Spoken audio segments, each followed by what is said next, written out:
तो हेलो बच्चों, आज हम पढ़ेंगे मैग्नीफिकेशन। अब गैस तो मैं क्या ही बताऊँ, एक टॉपिक में एक लेक्चर में मैंने बोला था कि बच्चों चलो गैस करो आज हम क्या पढ़ेंगे। तो एक बच्ची का कमेंट आना है, टाइटल में लिखा तो है सर, अब गैस ही क्या करें। ये भी बात सही है, टाइटल में लिखा है, डिस्क्रिप्शन में लिखा है, बोर्ड पे भी लिखा ही था, फिर मैं तुमसे क्या ही गैस करने की कह रहा हूँ। बहुत सही बात बोली थी, उससे तो मैंने गैस करना छोड़ दिया। ठीक है, तो अब हम पढ़ेंगे, लिखा है देख लो टाइटल में। ठीक है, तो मैं बताता हूँ मतलब क्या होता है मैग्नीफिकेशन का। मैग्नीफिकेशन को पढ़ने की जरूरत क्या पड़ी। ठीक है, मैग्नीफिकेशन। वैसे बात तो बहुत सही बोल रही थी बच्ची, मैं भी पढ़ के एक पल को हंसा। मैंने कितनी सही बात कह दी, मतलब कमेंट लिखा तो है सर टाइटल में, फिर गैस करने की क्या ही बोल रहे हो। ये भी बात सही है। ठीक है, तो आपको बचपन में याद होगा कि आप कार्टून वगैरह में देखते होंगे, ऑगी एंड द कॉकरोचेस में देखा था मैंने, तो मेरे को याद है। और एक कार्टून और था, उसका नाम याद नहीं आ रहा, बड़ा प्यारा कार्टून था। ठीक है, तो उसमें एक मैग्नीफाइंग ग्लास लेते थे वो लोग हाथ में, और वो क्या डिटेक्टिव वाले एपिसोड में ज़्यादा काम आता है कार्टून में। तो उसमें ऐसे वो ऐसे आँख पे ऐसे लगाकर वो ऐसे देखते थे, फिर उनको ना वो चोर के या कॉकरोचेस के पैरों, ऑगी देखता था ना ऐसे, तो उनको कॉकरोच के पैरों के निशान बड़े बड़े बड़े दिखाई देते थे। तो वो क्या होता था, वो मैग्नीफाइंग ग्लास होता था। ठीक है, तो उससे तो हमें बड़ा दिखने लगा, लेकिन ऑब्जेक्ट क्या था और इमेज हमें बड़ी दिखी कितनी कितनी बड़ी दिखी, किस एक्सटेंट तक हमें बड़ी दिखी, ये सारा टर्म आता है मैग्नीफिकेशन के अंदर। कि ऑब्जेक्ट ने हमें उस मिरर को यूज करके, लेंस को यूज करके हमें कितनी मैग्नीफाइड इमेज मिली, किस एक्सटेंट तक वो हमारी इमेज मैग्नीफाइड हुई, ये टर्म आता है मैग्नीफिकेशन के अंदर। मैग्नीफिकेशन की ये सिग्निफिकेंस है कि हमें एक लिमिट बता देती है कि मतलब ये जो ऑब्जेक्ट आपका इतना था, आपको इस एक्सटेंट तक आपको इमेज मिली है। ये है मैग्नीफिकेशन की सिग्निफिकेंस। ठीक है, तो इसको थोड़ा अब एग्जाम में लिखने के लिए एक अच्छी खासी लाइन भी होनी चाहिए, तो वो देख लेते हैं कि क्या लिखोगे एग्जाम में। मैग्नीफिकेशन इज क्या है, मैग्निफिकेशन, अच्छी सी लाइन बता रहा हूं जिसको आप एग्जाम में लिख सको। Magnification produced by the spherical mirror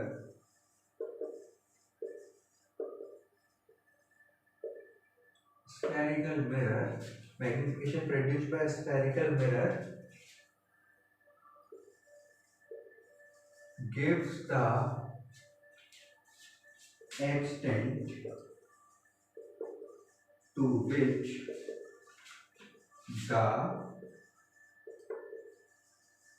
image of the object is magnified. And अब ये तो तुम्हें एंड वाली बात पहले समझाऊंगा फिर बताऊंगा, समझने को उसमें कुछ है नहीं है, डिनोट कैसे करते हैं बस वही है। तो क्या था, magnification produced by the spherical mirror gives the extent to which the image of the object is magnified. ठीक है, मतलब क्या, मैग्निफिकेशन जो मिलती है, जो प्रोड्यूस होती है, मतलब देखने के बाद जो मैग्निफिकेशन आती है इमेज में, बड़ा दिख रहा है या छोटा दिख रहा है, तो वो क्या है, स्फेरिकल मिरर। लेंस तो अभी पढ़ा नहीं है, लेंस आगे पढ़ोगे, लेंस में भी मैग्निफिकेशन होती है। gives the extent to which the image of the object is magnified, मतलब एक्सटेंट मतलब क्या, वो बता देती है कि जैसे मान लो ऑब्जेक्ट आपका इतना था, तो इस एक्सटेंट पर यानी कि इस लेवल तक आपकी इमेज मैग्नीफाइड हुई है। ऑब्जेक्ट इतना था तो इस लेवल तक आपकी, इस एक्सटेंट तक आपकी इमेज मैग्नीफाइड हुई है। ठीक है, तो ये है, और क्या है, इमेज है, किसकी है, ऑब्जेक्ट की, बस बात खत्म। ठीक है, अब ये तो हमने बता दिया कि डिफाइन में क्या लिखना है। अच्छी डेफिनेशन है, आप कोई और चाहो तो आप वो भी लिख सकते हो, वरना ये भी बहुत अच्छी है। जहां तक है अपने मन से बनाने की कोशिश करा करो, क्योंकि इससे तो एक तो ब्रेन की थिंकिंग कैपेबिलिटी बढ़ती है, दूसरी आप अपनी लैंग्वेज में लिखोगे तो आप कभी परेशान नहीं होगे कि मैं भूल गया, मैं क्या लिखूं, मैं क्या करूं, पढ़ा तो था मैंने। अगर आप अपने समझने के बेसिस पर लिखोगे तो आपको कभी दिक्कत नहीं आने वाली है। ठीक है, और अब मैग्निफिकेशन को डिनोट कैसे करते हैं, it is denoted by small अक्षर m, ठीक है। स्मॉल लेटर m से डिनोट करते हैं मैग्निफिकेशन को, और इसका फॉर्मूला क्या होता है, m is equals to height of image upon height of object, ठीक है। क्या होता है मैग्निफिकेशन का फॉर्मूला, दो होते हैं, एक तो ये होता है जो हाइट के बेसिस पर आता है, ठीक है, एक ऑब्जेक्ट के डिस्टेंस और इमेज डिस्टेंस पे आता है। तो हाइट वाला फॉर्मूला क्या होता है, m is equals to height of the image upon height of the object. इसे हाइट ऑफ इमेज को शॉर्ट में hi भी लिख सकते हैं और हाइट ऑफ ऑब्जेक्ट को शॉर्ट में ho भी लिख सकते हैं, ठीक है। तो height of image upon height of object, ठीक है। अब मैं कुछ रिलेशन बताता हूँ कि जैसे मान लो हमारा मैग्निफिकेशन अगर इतना आ रहा है तो हाइट ऑफ इमेज और हाइट ऑफ ऑब्जेक्ट कैसे रहे होंगे, वो आपस में कैसे होंगे, ठीक है, वो रिलेशन मैं आपको बताता हूँ। अगर मान लो हमारा hi अपॉन ho का रेशियो में अगर m की वैल्यू हमारी 1 आ जाती है, अगर हमारा m 1 आ जाता है तो हमारी ये जो हाइट ऑफ इमेज और हाइट ऑफ ऑब्जेक्ट है वो इक्वल रहे होंगे, ठीक है। तभी तो देख लो, अगर मान लो ये 5 है तो ये 5 है तो कट के 1 ही तो आया, ठीक है। तो मतलब हाइट ऑफ इमेज बराबर हाइट ऑफ ऑब्जेक्ट रही होगी अगर m 1 है। लेकिन अगर हमारा m ग्रेटर देन 1 है, ग्रेटर देन 1 है तो height of the image greater than height of the object आएगी। ग्रेटर देन 1 है तो हाइट ऑफ द इमेज कैसी होगी, ऑब्जेक्ट से, हाइट ऑफ द ऑब्जेक्ट से बड़ी आएगी। देख लो, इस तरीके से देख लो। आपको एक छोटी क्लास में आपको ये चीजें पता होगी, अगर याद हो तो, नहीं पता हो तो मैं बता देता हूँ। जैसे मान लो न्यूमरेटर में हमारा 6 है और डिनोमिनेटर में 7, ठीक है। लो, अब हमारा न्यूमरेटर कैसा है, छोटा है, न्यूमरेटर कैसा है, छोटा है, और डिनोमिनेटर कैसा है, बड़ा है, ठीक है। डिनोमिनेटर कैसा है, बड़ा है। तो अब इसका आंसर हमारा ना 0 पॉइंट करके कुछ आएगा, ग्रेटर देन 1 नहीं आने वाला, 0 पॉइंट करके कुछ आएगा, यानी कि 1 से छोटा आएगा। लेकिन अब हम ये कर देते, मान लो अब हम, लेकिन न्यूमरेटर अब हम कर देते हैं बड़ा, मान लो ये कर देते हैं 7 और ये कर देते हैं 6, ठीक है। अब हमारा जो न्यूमरेटर है वो डिनोमिनेटर से कैसा है, बड़ा है। तो अब आंसर आप कुछ भी कर लो, वो 1 से ज्यादा ही आएगा, वो 1 से थोड़ा ज्यादा ही आएगा, वो 1 से ज्यादा आएगा, ठीक है। 1 से ज्यादा आया, जब जब न्यूमरेटर डिनोमिनेटर से बड़ा होगा तो आंसर 1 से कुछ ज्यादा ही आएगा, 1 आएगा। अगर 1 आएगा तो मान लो वो न्यूमरेटर डिनोमिनेटर दोनों बराबर है।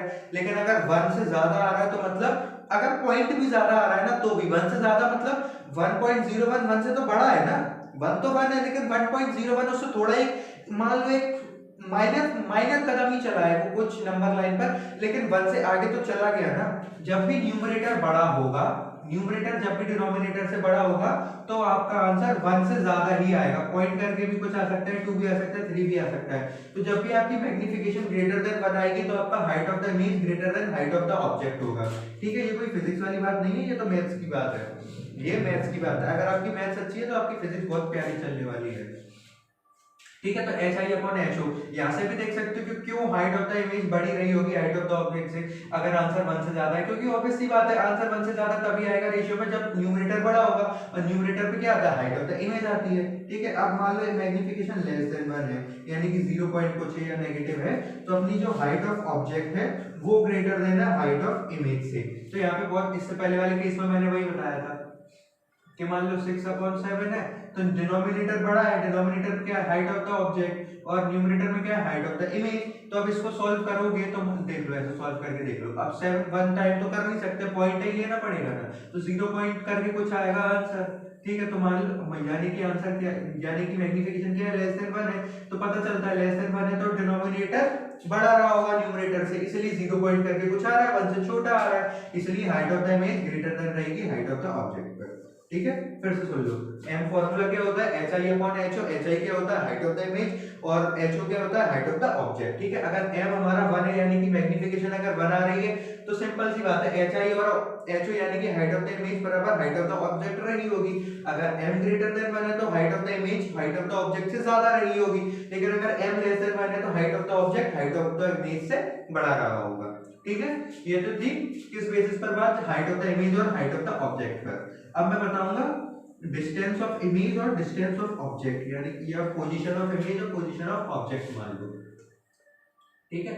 तो एक फॉर्मूला हो गया H I upon H O, अब एक फॉर्मूला होता है माइनस का वी अपॉन यू, ठीक है, माइनस का वी अपॉन यू। तो इसमें वी क्या होता है, पोजीशन ऑफ इमेज या पोजीशन ऑफ वो डिस्टेंस ऑफ इमेज बोल दो with respect to mirror, position of image upon position of object with respect to mirror, minus आएगा, ठीक है, समझे। अब जैसे मान लो आपको किसी क्वेश्चन में बोला गया है कि आपको ऑब्जेक्ट डिस्टेंस यानी कि u दिया गया है 8 सेंटीमीटर, तो 8 यहाँ आ जाएगा, और v आपको मान लो v भी दिया हुआ है तो मैग्निफिकेशन आ जाएगी, मान लो m दिया है u दिया है तो v आ जाएगा, m दिया है v दिया है तो u आ जाएगा, ठीक है। और लेकिन एक चीज और याद रखना, आप v और u जो पुट करोगे साइन कन्वेंशन के हिसाब से पुट करोगे, समझे, साइन कन्वेंशन के हिसाब से पुट करोगे, यानी कि साइन कन्वेंशन के हिसाब से u हमारा कैसा रहेगा, नेगेटिव ही रहेगा, क्योंकि ऑब्जेक्ट तो बेटा हमारे स्टैंडर्ड केस में हमेशा इसी साइड आएगा ना, ठीक है, मेरा कोई भी ले लो कॉन्केव कॉन्वेक्स, समझे, तो u तो हमारा नेगेटिव ही आने वाला है। अब मैं आपको अब m जो रहा होगा, m पॉजिटिव है या नेगेटिव है, तो उससे ना आप ये बता सकते हो, मैं आपको बताने जा रहा हूँ कि v और u कैसे रहे होंगे, मतलब जो हमारी इमेज है वो कैसी रही होगी। अगर हमारा m नेगेटिव आता है, नेगेटिव यानी कि माइनस का आता है, तो हमारी जो इमेज रही होगी वो रियल और इन्वर्टेड रही होगी, रियल एंड इन्वर्टेड रही होगी। लेकिन अगर हमारा m पॉजिटिव आता है तो हमारी जो इमेज है वो इरेक्ट एंड वर्चुअल रही होगी, ठीक है। ये बात मैं आपको ऐसे मैं पहले भी बता चुका हूँ, ये तो देखी बात है। मान लो कॉनकेव का एक कॉनकेव में हमने 6 केस पढ़े थे, जिसमें से 5 केस में इमेज यहाँ कहीं यहाँ बन रही थी, तो ये कैसी आ रही थी, रियल आ रही थी और इन्वर्टेड थी। एक छठवां केस था जो कि लास्ट केस था 6th वाला, उसमें हमारी कॉनकेव में इमेज का बन रही थी, यहाँ बड़ी बन रही थी, बड़ी बन रही थी, ठीक है। तो इस इमेज को हमने कैसा बताया था, वर्चुअल बताया था, और क्यों वर्चुअल बताया था ये मैंने आपको वीडियो में बताया है, आप देख सकते हो, ठीक है। वर्चुअल थी और ये इरेक्ट थी। अब देख लो ये पॉजिटिव और ये यहाँ पर भी पॉजिटिव है, तो जाहिर सी बात है जब हमारी ये इमेज पॉजिटिव कोऑर्डिनेट में पड़ रही है तो इसकी मैग्निफिकेशन यहाँ पॉजिटिव आएगी, तो हम समझ जाएंगे इमेज कैसी रही होगी, इरेक्ट एंड वर्चुअल। अब real and inverted image negative वाले कोऑर्डिनेट पर लाई कर रही है, ये एक्सिस भी नेगेटिव है, ये एक्सिस भी नेगेटिव है, तो ये मैग्निफिकेशन क्या है, नेगेटिव है, हर तरीके से देख लो। तो हर यहाँ से देख लो कि इमेज नेगेटिव पड़ रही है, इमेज नेगेटिव पड़ रही है, तो हमारी इमेज कैसी रही होगी, रियल और इन्वर्टेड रही होगी। तो मैग्निफिकेशन नेगेटिव यानी कि इमेज रियल और इन्वर्टेड रही होगी, मैग्निफिकेशन पॉजिटिव यानी इमेज इरेक्ट और वर्चुअल रही होगी। ये चीजें आप बेसिक साइन कन्वेंशन से समझ सकते हो, साइन कन्वेंशन में ये सारी चीजें दी हुई है, ठीक है। माइनस और प्लस का सिग्निफिकेंस मैग्निफिकेशन में बहुत प्यार से आपको दी गई है, ये सारी चीजें बड़े प्यार से आप समझ सकते हो, ठीक है। अब मैग्निफिकेशन पर एक क्वेश्चन करते हैं, मैग्निफिकेशन को समझा तो दिया मैंने, ठीक है। तो मैग्निफिकेशन के क्या फॉर्मूले हुए दोनों, m बराबर H I upon H O बराबर माइनस का v अपॉन u, ठीक है। अभी क्वेश्चन देखते हैं, an object is placed at a distance of 12 centimetre, question देखते हैं, an object is placed at a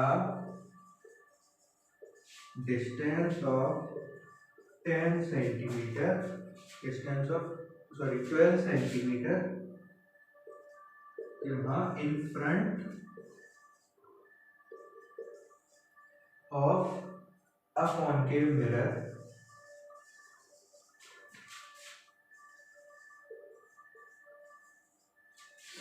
front of a concave mirror, it forms a real image, बना रहा है कैसी, 4 times, ठीक है। तो ये है जो बोला था ना, magnification produced by spherical mirror, sorry बच्चों, ठीक है। तो जो मैंने स्टार्टिंग में डिफाइन में बोला था ना, magnification produced by spherical mirror, तो वो प्रोड्यूस का मतलब यही होता है कि कितने गुना आ रही है, प्रोड्यूस जब बनी है तो केवल it forms a real image 4 times, जो 4 टाइम्स है ये मैग्निफिकेशन प्रोड्यूस करी है, और क्या है आगे, 4 times larger than the object, 4 times larger then the object calculate its distance, calculate the distance of image, calculate distance of image। ठीक है, अब हमें क्या कैलकुलेट करना है, डिस्टेंस कैलकुलेट करना है, जिसमें हमें u दिया हुआ है 12 सेंटीमीटर, हमें v बताना है, इमेज डिस्टेंस है, हमें v बताना है, और m कितना दिया है 4 टाइम्स यानी कि 4 दिया है, जो लगा दें m बराबर माइनस का v अपॉन u वाला लगाना पड़ेगा, क्योंकि हाइट की किस्सेदारी दी ही नहीं है हमें, तो m बराबर माइनस का v अपॉन u रख देते हैं, माइनस का v अपॉन u। यो ऑब्जेक्ट डिस्टेंस कितना दिया था, u यानी कि 12 दिया था, m कितना दिया था 4 दिया था, 4 टाइम्स हो रहा था ना, तो वो m4 ही था, ये 4 माइनस का v अपॉन u 12, तो 12 4 था 48, और v की वैल्यू क्या आ रही है माइनस का 48 सेंटीमीटर। और तुमने जो इस तरीके से तुमने सॉल्यूशन करा और ये गलत हो गया, कैसे गलत हो गया, साइन कन्वेंशन के अकॉर्डिंग ये गलत हो गया, आंसर तो तुम्हारा सही आ रहा है, लेकिन अब जो अच्छा टीचर होगा, समझदार होगा, पढ़ा लिखा होगा, बड़े प्यारे कम टीचर बनते हैं आज के टाइम में से, ठीक है, तो वो क्या करेगा ना, आपको मान लो कि वैसे तो दे देगा, आधा एक नंबर काट लेगा वो एक जगह पर, ये जो आपने सॉल्यूशन उसको दिखाया है ना, क्यों। पहली बात, ध्यान से पढ़ो क्वेश्चन में,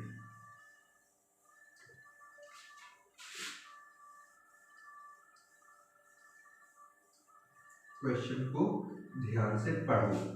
क्या बोला था क्वेश्चन में कि an object is placed at a distance of 12 centimetre, क्या है, ऑब्जेक्ट है, placed at a distance of 12 centimetre, object है यानी कि u, तो क्या रहेगा माइनस का 12 रहेगा, साइन कन्वेंशन के अकॉर्डिंग माइनस 12 आएगा बेटा, u है, u ऑब्जेक्ट है, कॉन्वेक्स ले लो चाहे कॉनकेव ले लो, u तो नेगेटिव आना है ना, ठीक है, distance of 12 centimetre in front of और मिरर कौन सा है, कॉनकेव मिरर है, कॉनकेव मिरर है, ठीक है, फोकल लेंथ कैसी रही होगी, नेगेटिव, काम नहीं आने वाली है, लेकिन फिर भी मन में कॉनकेव मिरर सुनते ये चीजें आनी चाहिए, ठीक है। It forms a real image, देख लो, एक उसने क्लू दे दिया है कि इमेज कैसी बन रही है, रियल इमेज बन रही है, रियल इमेज है तो क्या भी होगी, इन्वर्टेड भी होगी, तो उसने क्लू दे दिया, तुम्हें यहीं से बता दिया कि जो भी तुम्हारा v आएगा, v तुम्हारा नेगेटिव ही आने वाला है, तुम कुछ भी कर लो, v तुम्हारा नेगेटिव ही आने वाला है, अगर v नेगेटिव आ रहा है तो तुम्हारा आंसर सही है, ठीक है। उसने क्वेश्चन में ही बता दिया है कि इमेज कैसी बन रही है, रियल बन रही है, मैंने बताया था ना, मैग्निफिकेशन अगर नेगेटिव है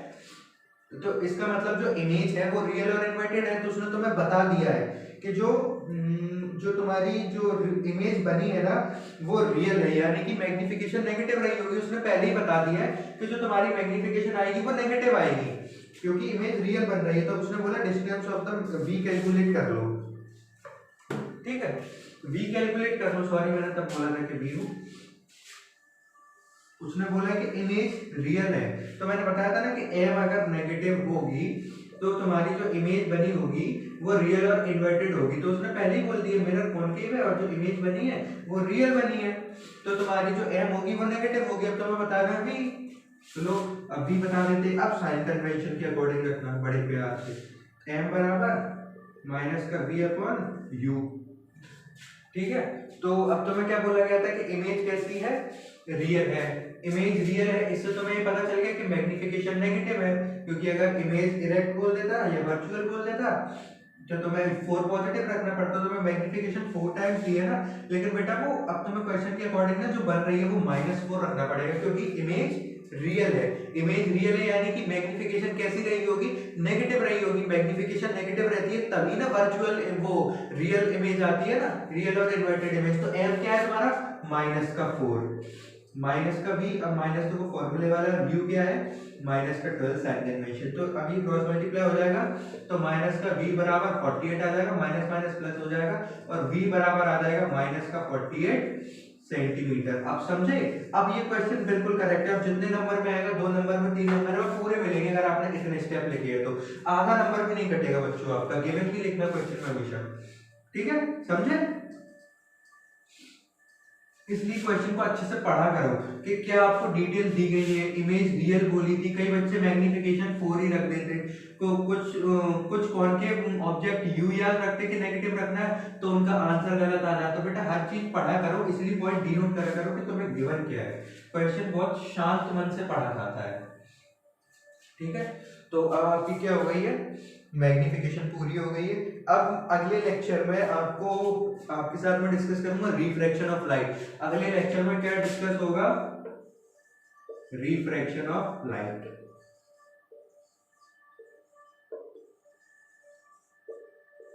बहुत ही मजेदार टॉपिक है, मजेदार है, बहुत मजेदार।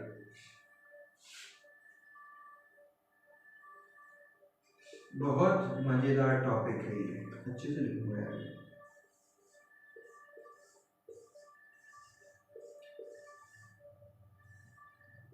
बहुत मजेदार टॉपिक है सच में रिफ्लेक्शन।